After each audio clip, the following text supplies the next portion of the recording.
One of the most important things is that if you have a cyber criminal, they will always go for the identity store.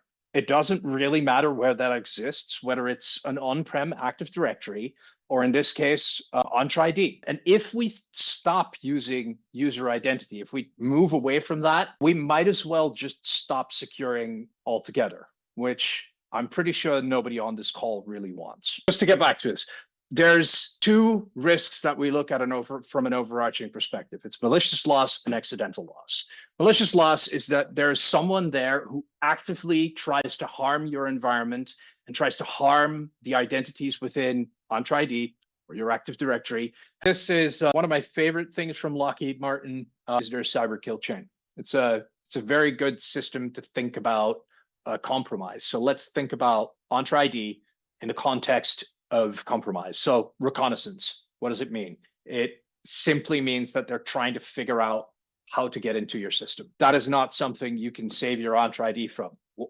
Well, in theory, often one of the reasons that it's so good for organizations is it's available anywhere.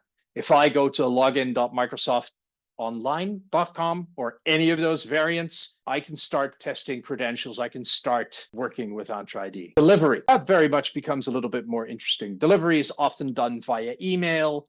That's something where we're at Barracuda very, very strong at. That's potentially somewhere where we can catch an attacker. Exploitation installation.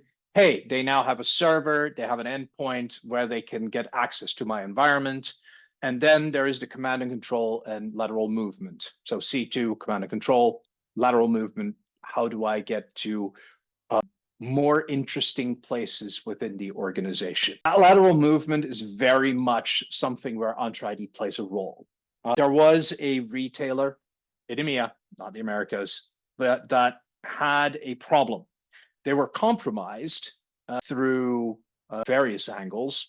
And the attacker had access to their Entra ID. The reason they knew this is because every time they remediated an account that did malicious things, another account that was either dormant or in other ways not in use would be used to further the objectives of the cyber criminal. So when we think about Entra ID, here and here is where that plays a role.